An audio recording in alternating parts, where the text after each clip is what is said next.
le sud étant la région où les mentalités sont un peu pardonnées, rétrogrades.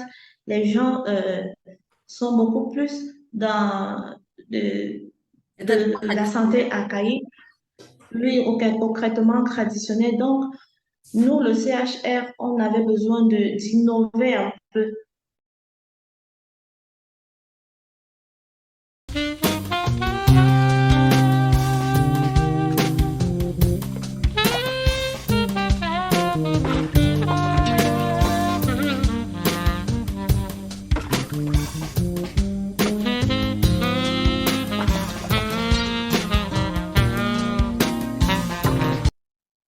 OK. Bonjour à tout le monde. J'espère que vous allez bien. En tout cas, de mon côté, ça va. Alors aujourd'hui, vous avez remarqué que je suis avec quelqu'un. Je suis avec une dame qui va se présenter tout à l'heure. On continue avec l'expérience client. La semaine dernière, on a vu des exemples de clients qui ont eu une expérience négative dans certaines entreprises et j'ai voulu mettre le point sur les éléments précis et montrer Ok. le négatif de cette attitude, de ce manque de ce laxisme en fait de la part des entreprises et ce que ça peut créer. Donc aujourd'hui, on va parler de deux, trois éléments qu'on pourra mettre en place pour corriger le tir. Bien entendu, la liste n'est pas exhaustive. On va aborder des éléments, mais vous pouvez adapter à votre secteur d'activité, à votre entreprise, à votre domaine précis, tout ce qui va être dit ici. Bien entendu, vous pouvez laisser des questions en commentaire, des remarques, afin que les prochaines vidéos adressent davantage les problèmes que vous rencontrez tous les jours. Donc, sans plus tarder, je vais introduire Madame Marthe Foué Haïssi. Bonjour Marthe, Bonjour Yolande. j'espère que tu vas bien ce matin. Je vais bien, merci. Et vous-même? Je vais très bien. Alors, je suis déjà très honorée. Merci beaucoup d'avoir accepté mon invitation. J'ai déjà été dans vos locaux, donc je connais un peu la course au quotidien. C'est pas évident de bloquer du temps comme ça pour échanger. Et donc, merci beaucoup pour ça.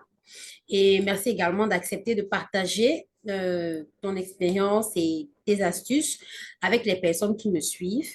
Parce qu'il y a parmi des entrepreneurs, mais il y a également des salariés qui occupent des postes à responsabilité et qui aimeraient bien avoir quelques astuces sur comment manager leur clientèle pour à chaque fois leur proposer une expérience positive.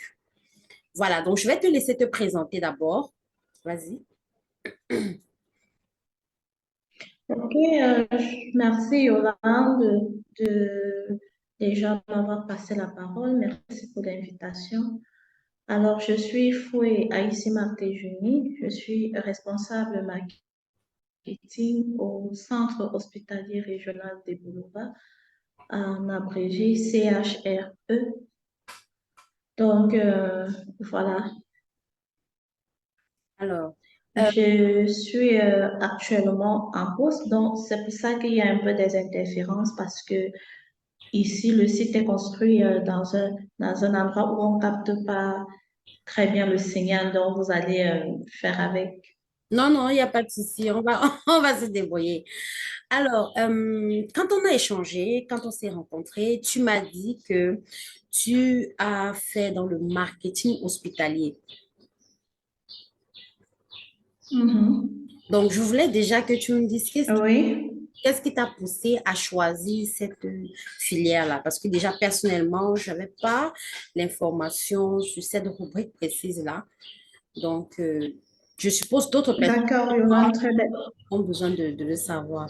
OK, d'accord. Déjà, je suis diplômée de l'ESSEC D'accord? de Douala, Mhm. École des sciences économiques et commerciales, École supérieure des sciences économiques et commerciales de Douala, ESSEC. Et donc, à l'ESSEC, j'ai eu un diplôme d'études professionnelles approfondies en vente et négociation commerciale, ce D'accord. qu'on appelle chez nous le DEPA. le départ, c'est un diplôme qui est l'équivalence d'un master. Donc, j'ai un master en vente et négociation commerciale, en abrégé VNC. Ok. Alors, je suis actuellement dans une structure hospitalière où j'occupe le poste de responsable marketing. Le marketing, ici, donc je disais, je suis diplômée de l'ESSEC, un master en vente et négociation commerciale. Et actuellement, je suis responsable marketing. Donc, il faut noter que VNC, c'est les commerciaux, les commerciales. Donc, le marketing, c'est quelque chose qu'on adapte en fonction de la structure où on se trouve. Moi, étant dans un secteur sanitaire, je fais ce qu'on appelle le marketing hospitalier. Marketing hospitalier, c'est juste un terme parce que l'on se trouve dans un hôpital. Et donc, le marketing qu'on applique ici, c'est le marketing hospitalier. Voilà, je crois que j'ai fait la nuance. Oui, mais qu'est-ce qui t'a amené à choisir le secteur hospitalier? Parce que souvent, quand on fait marketing, bon, beaucoup de personnes, ils te disent, je vais être directeur marketing de Nestlé, de Guinness. On passe à des entreprises un peu, en fait, qu'on entend souvent qui proposent des produits et des services de masse. Donc, pas, personnellement, je n'ai jamais entendu D'accord. quelqu'un qui me dit Euh, l'hôpital. D'après nos recherches, d'après mes recherches, nous nous sommes rendus compte. Allô? Donc, le marketing hospitalier, pourquoi? Parce que nous avons constaté que les structures sanitaires publiques étaient un peu plus négligées par rapport aux structures sanitaires privées qui mettaient un peu plus d'accent sur un certain nombre de points. Alors, l'opinion publique pensait ou alors pense que les structures hospitalières n'ont pas besoin d'un certain management pour pouvoir maintenir les patientèles. On appelle patientèle parce que nous sommes dans le domaine de la santé, ce sont les patients, donc c'est la patientèle. Quand on se trouve dans une autre structure, on appelle ça clientèle.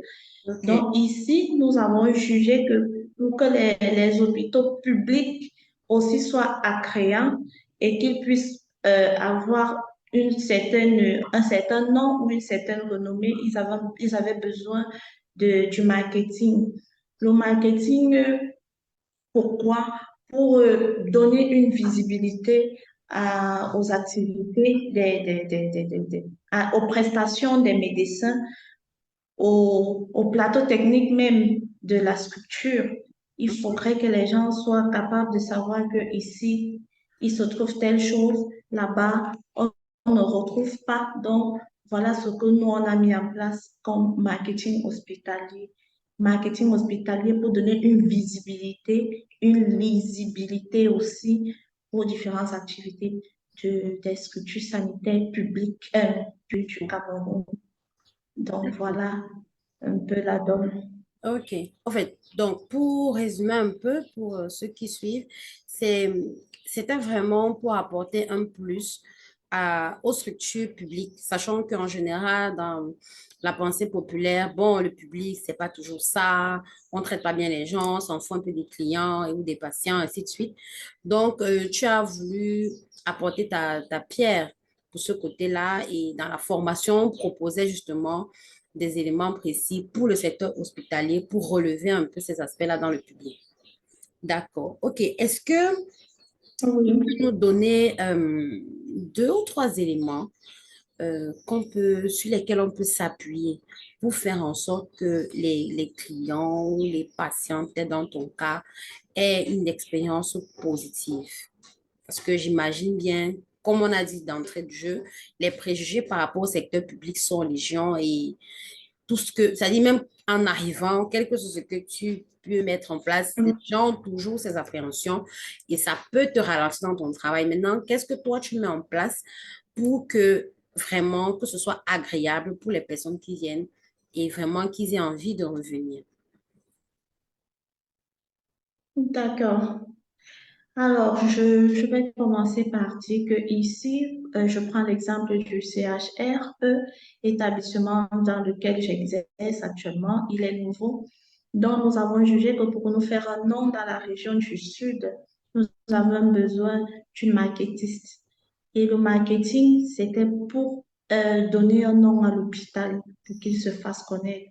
Les leviers sur lesquels nous nous sommes appuyés, nous avons ce qu'on a mis en termes général, la gestion de la relation client. Alors, nous, on entend par gestion de la relation client l'accueil d'abord, parce que si le patient d'entrée de jeu n'est pas bien accueilli, il ne se sent pas à l'aise, il ne se sent pas au bon endroit, il va partir, il ne sera plus dans des conditions de venir à nous. Donc, nous avons en premier l'accueil. Ensuite, nous avons la médecine de proximité. Nous appelons quoi la médecine de proximité? La médecine de proximité, c'est un système de veille qu'on met en place où on est proche du patient, on est à l'écoute du patient, on met certains mécanismes pour la prise en charge immédiate du on a l'attention même quand on donne aux patients, on a le suivi même après le traitement ici dans nos locaux. On a le suivi, comme je le disais, la prise en charge, l'attention. Et après, on a la communication qui est très, très importante. Dans la communication, nous avons la communication interne et externe. Interne pour déjà véhiculer les informations à l'intérieur de la structure pour que nul n'ignore. Et à l'extérieur, on essaye de communiquer avec nos patients avec des appels, des affiches et tout ce qui va avec. Donc, voilà les trois points essentiels sur lesquels nous nous attardons pour fidéliser nos patients. OK. Donc, si je résume un peu, c'est vraiment de, comment je vais dire ça? Déjà, tu mets un accent sur l'accueil quand les gens arrivent. Il y a des personnes Oui. à l'accueil qui les orientent, qui leur Mhm. demandent ce qu'ils sont venus faire, ainsi de suite. Après les avoir orientés, lorsqu'on les prend en charge, il y a des personnes spécifiques pour le suivi, c'est ça. Et tu as parlé des appels.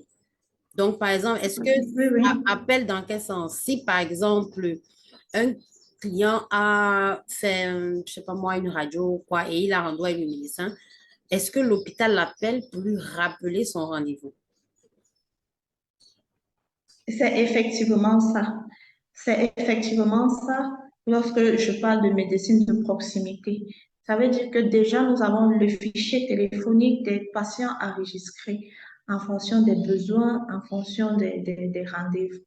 Donc, le service de communication, de standardise s'occupe d'appeler le patient, de rappeler, par exemple, son rendez-vous et il y a deux fois, on se déporte même vers le malade. Ça concerne c'est la prise en charge des personnes âgées, ceux qui ne peuvent pas facilement se déplacer pour arriver à l'hôpital. Il y a un service qui est en charge des personnes âgées. Il se déplace pour aller vers le patient, lui faire les soins à domicile et Hmm. revenir à l'hôpital. Ah bon? Oui, C'est vrai que c'est la première fois que oui, donc, j'entends ça. En plus, concernant un hôpital public, c'est vraiment la première fois que j'entends ça. Alors, c'est magnifique. Bon, est-ce que si vous vous déplacez pour le client, pour aller vers surtout les personnes âgées, est-ce qu'il paye un supplément? déjà, ils ont un traitement à part. Hmm. Le, la fiche est constituée de telle sorte que lorsqu'il est enregistré dans nos données et s'il est dans l'option de la prise en charge à domicile, ils ont les tarifs à part, contrairement à un patient ordinaire. Donc, ce sont comment est-ce que je peux dire, ce sont des tarifs qui sont déjà revus avec le patient même, et avec la structure et avec le service en question. Mhm. Donc, la personne en choisissant l'option de la prise en charge à domicile, on est déjà la grille tarifaire, tout ce qui va avec. Hmm, d'accord, ok, c'est inclus dans ce qu'il paye d'entrée de jeu.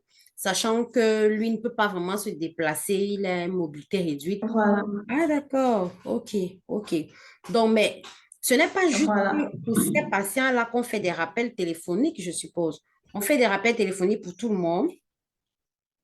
Je pas des rappels quand tu as un rendez-vous avec un médecin spécialiste, ainsi de suite. Si on fait des rappels pour tout le monde, parce que nous, on fait ce qu'on appelle des rondes journalières. Donc, le matin comme en soirée, on fait des rondes pour s'inquiéter de la situation de l'état des malades qu'on a enregistrés en longueur de journée. Et lorsqu'on a ces états-là, on sait qui fait quoi à telle heure ou à telle heure.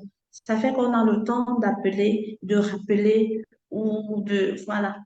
Mhm, mhm. Donc, vous êtes enregistré pour tel cas et si votre sortie c'est tel jour et vous avez rendez-vous tel jour, on s'assure que la veille, on doit vous appeler pour vous rappeler que madame, n'oubliez pas le rendez-vous.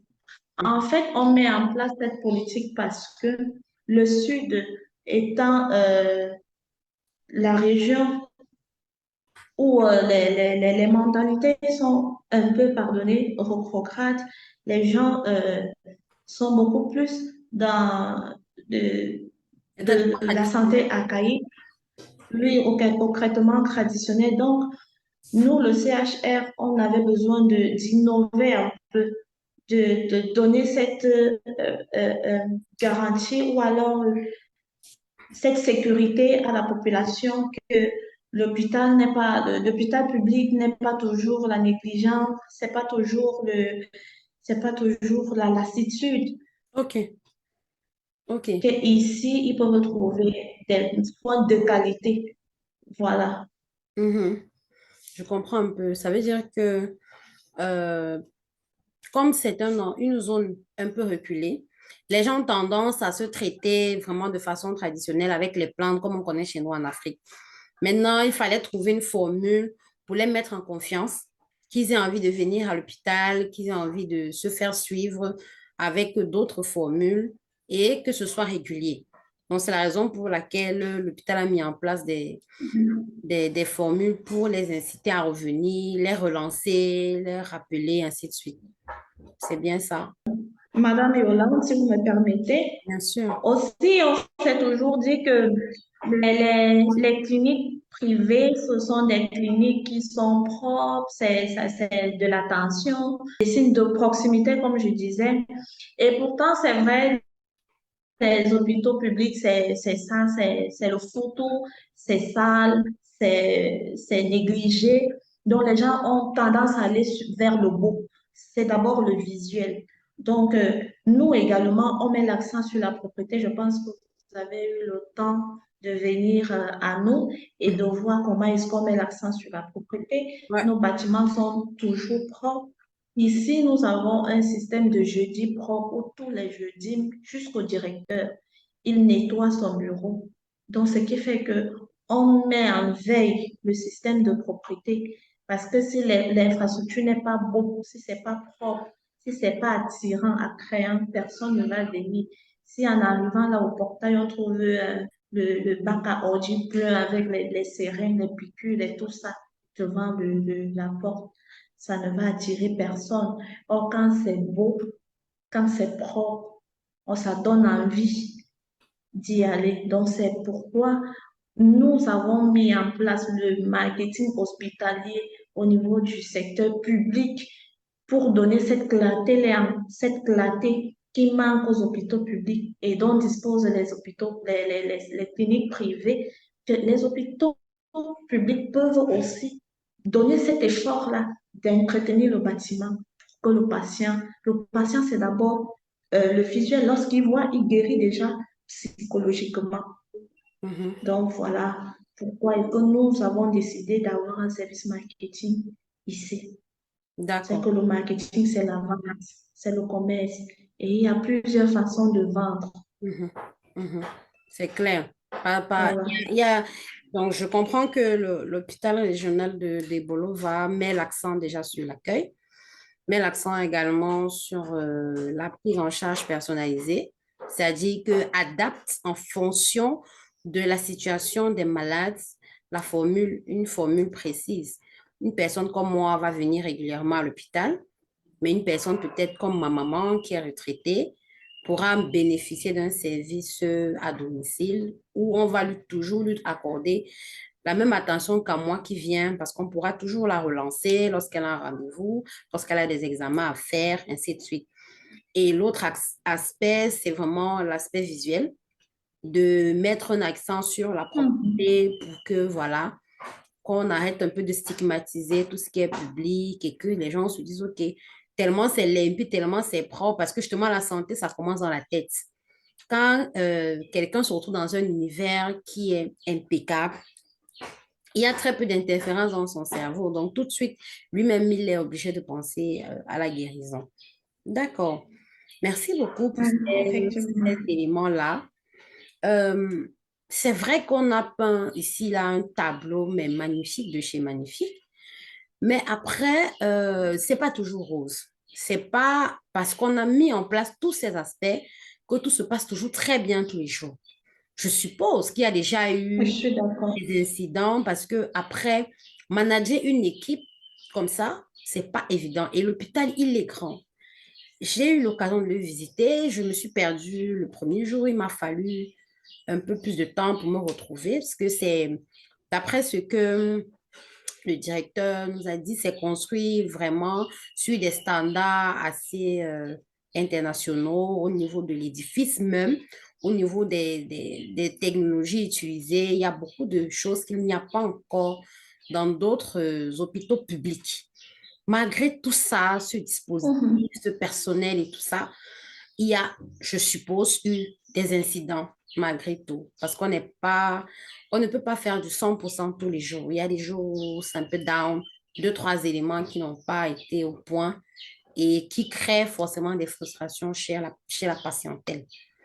Donc, est-ce qu'on pourrait avoir une anecdote de quelque chose qui s'est passé, qui a pris une certaine ampleur malgré ce dispositif et comment ça a été rattrapé par l'équipe marketing?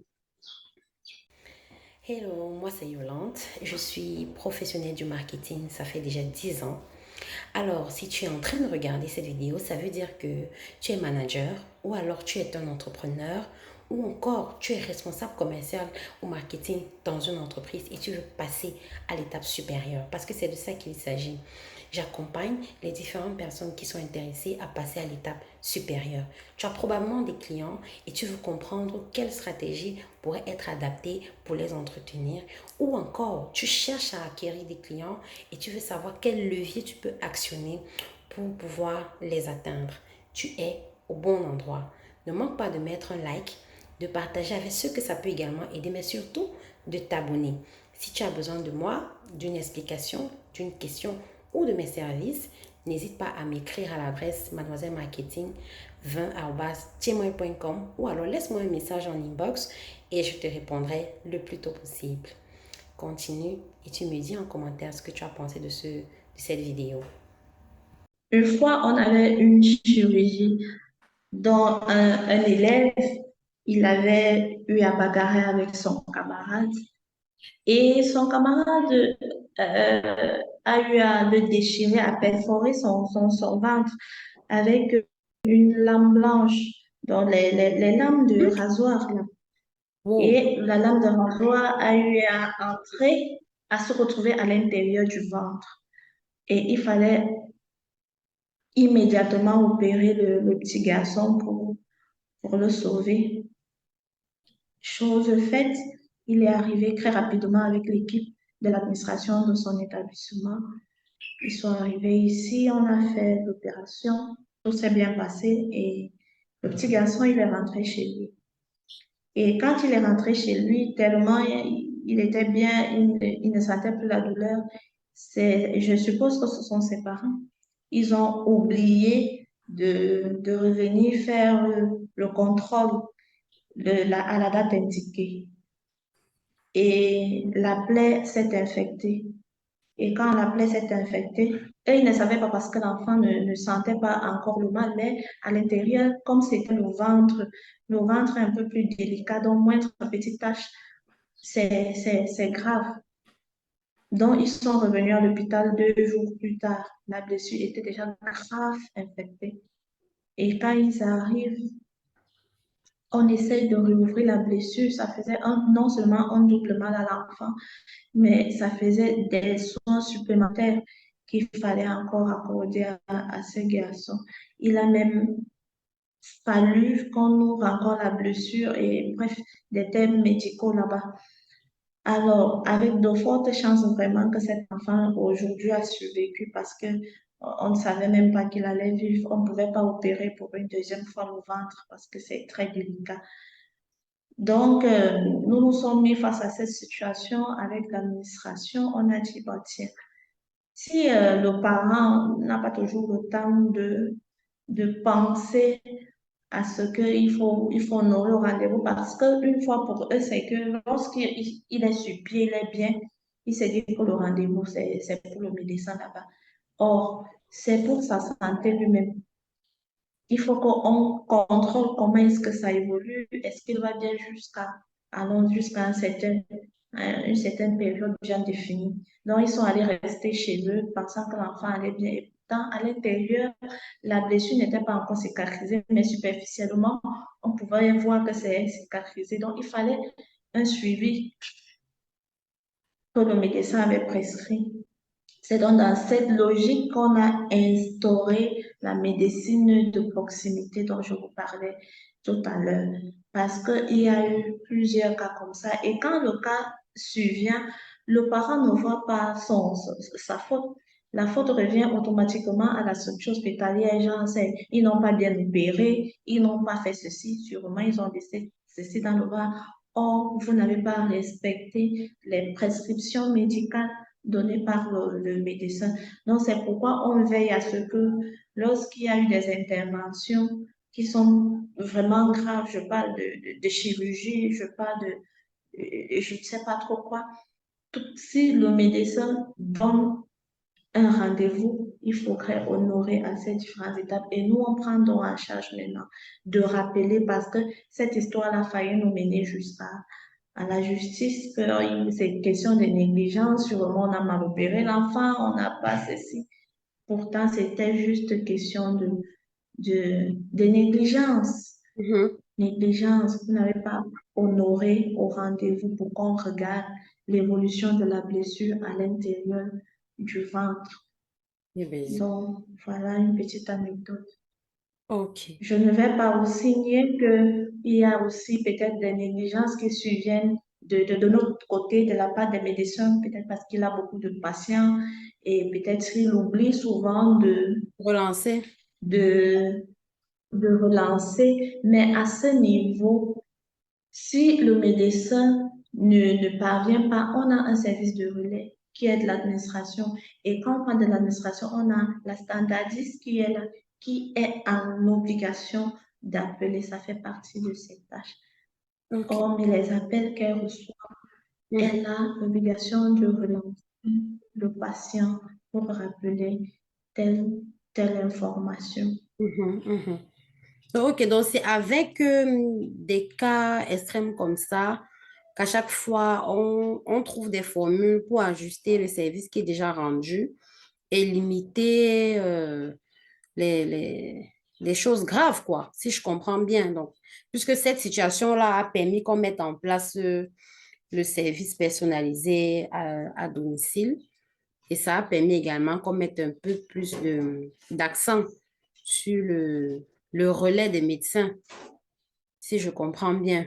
Avec ce genre d'épisode assez fâcheux que l'hôpital décide donc d'ajuster le service qui est déjà rendu et d'insister justement sur la relance aux patients, de mettre un relais, si j'ai bien compris, c'est-à-dire que le médecin a la responsabilité d'appeler les gens avec qui il a rendez-vous, peut-être demain ou après-demain, pour les relancer.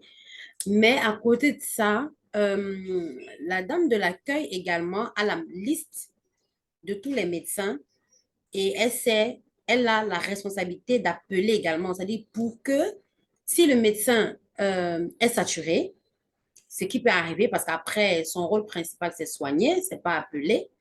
il peut être saturé, Appelez, oui, oui. justement. Et donc, si c'est le cas, on doit être sûr que la dame de l'accueil a relancé les patients pour être sûr qu'ils seront là au rendez-vous demain.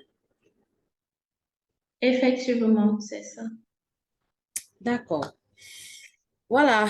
Je pense que on a fait le tour. On ne va pas non plus te confisquer toute la journée.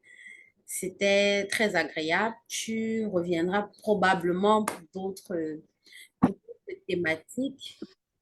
Mais bon, Avec plaisir, madame. ok, d'accord. On va donc prendre congé. Voilà, j'ai oublié de préciser que on n'est pas au même endroit. Moi, je suis dans la capitale, elle est à Boulevard, mais on a tenu à la voir et vu qu'elle a eu du temps, on a profité. Et c'est pour ça que ça s'est fait plutôt en ligne. Sinon, on l'aurait eu en présentiel. Mais bon, sûrement, quand tu seras de passage à Douala, on pourra faire une autre vidéo. On pourrait échanger de nouveau sur tout ce qui a avancé parce que j'imagine que c'est une stratégie qui est dynamique. Avec certaines situations, on adapte ce qui est déjà prévu et on trouve de nouvelles formules pour que le patient se sente toujours à son aise et ait le réflexe de revenir toujours vers la structure hospitalière lorsque ça ne va pas. Ouais, oui. D'accord. OK, merci beaucoup. On va te laisser retourner travailler. On te souhaite beaucoup de courage et merci pour le travail que vous abattez. Nos amitiés au directeur qui s'est montré très, très, très accueillant également lorsqu'on était dans les locaux. Et voilà, beaucoup de courage. Que Dieu vous accompagne vraiment. Et on se dit à très bientôt. D'accord, merci également à vous, Yolande, de m'avoir donné l'opportunité ou alors l'occasion de m'exprimer, de donner à peu près une certaine lecture à nos différentes activités que nous mettons en place ici au sein de notre structure. Donc, nous sommes toujours, nous avons les bras tendus vers vous pour nous donner cette visibilité-là. Et merci encore pour tout. Nous sommes disposés et disponibles à tout moment lorsque vous avez besoin de nous, si vous nous sollicitez pour quoi que ce soit, nous sommes là. Merci et très belle journée à vous également. Merci infiniment.